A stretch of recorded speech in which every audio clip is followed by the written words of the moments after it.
Hello everyone, and welcome to the Heir's Lair. I am your host, aspiring author Jonathan Taylor. Today's topic is a follow-up on the topic of the last video where I discussed my methods when it comes to creating villains. I'll leave the link to that video somewhere either in the iCard or in the description, or maybe in both places, just to be sure.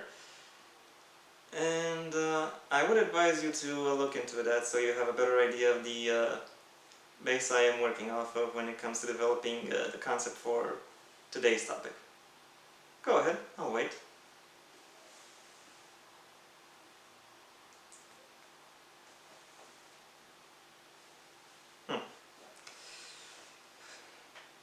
Okay, now that we're all on the same page again, I want to get into the actual topic of the video, which is how to write a rogues gallery.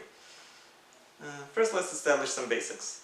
According to Wikipedia, always a trustworthy source, a rogues gallery is a collection of mugshots and images made of various criminals or of people suspected of committing a crime, which are hung either in a police or in some other kind of law enforcement station. The term has since developed, especially in the literary world, to mean that to refer to a collection of people instead of images. People who either have committed a crime or that are perceived in some way, that are perceived to be a threat to society. Or even more loosely defined, we are talking about characters whose job is to prevent the hero from achieving their goal. So, how do you write such a rogues gallery?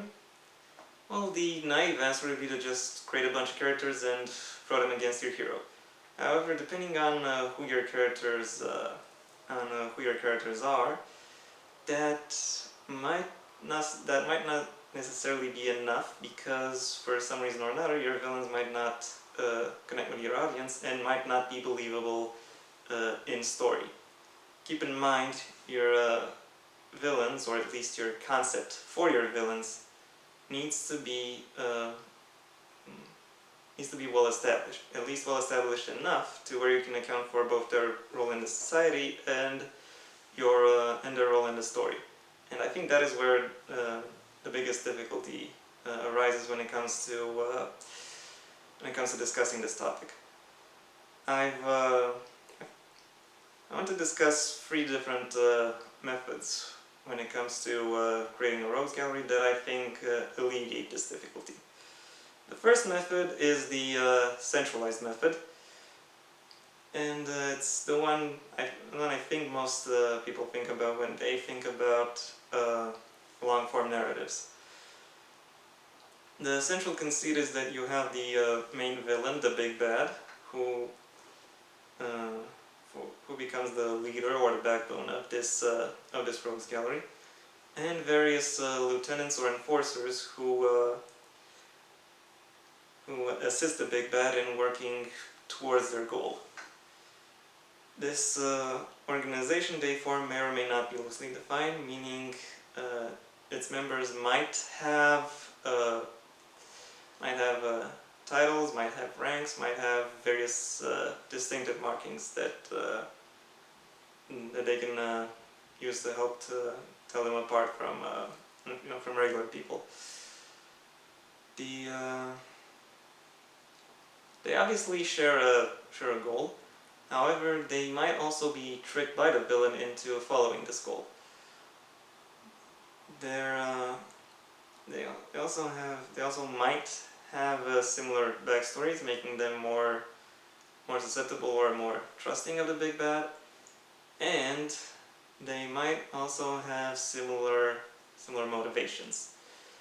Interestingly enough, they don't have to cooperate smoothly, and in fact, a lot of the potential that emerges when it comes to writing rogues galleries like these comes from exploring the differences and concepts between the villains. The second method I want to highlight is the heterogeneous method. Here you don't have a predefined main villain, and the villains that do come up don't have to be connected in any way to any of the other villains. Rather, the villains all emerge independently from each other, or most of them, and they all have their own distinctive backstories and motivations that put them into conflict with the hero. This type of rogues gallery is most common in serialized, loosely defined storylines. It is possible that certain members of such a rogues gallery could band together in a more centralized organization, but that is not necessary. That is not even that is not really a general trend. And there is still plenty of story potential that you can use by keeping them separated. The third method I want to highlight is the mixed method. What characterizes this method is that you have a central villainous figure or entity or organization that exercises some kind of influence over the world, and every other villainous figure in the story either responds to this influence or is created out of it, but still not directly towards the same goals as it. Oh, there might be some black shirts or bootlickers who join the central figure, but pretty much all the other villains will either try to fight the influence of this figure, or will try to use the influence this figure provides in order to accomplish their own secondary goals.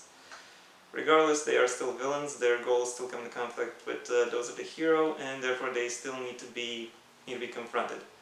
However, because their main goal isn't to assist this central figure, they might be is not to assist the central figure. They might be persuaded to join the hero's side and help the hero defeat them.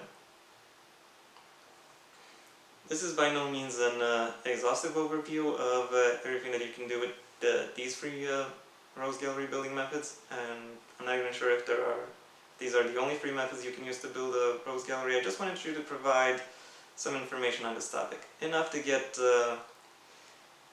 you engaged, enough to get you interested. I hope you liked this video. Leave a like if you did, and if you'd like to discuss it, well then the comment section is available for you, and I'm very glad to hear your feedback. In the meantime, thank you very much for your attention, and until next time, I am Jonathan Taylor, and this has been the Heir's Lair.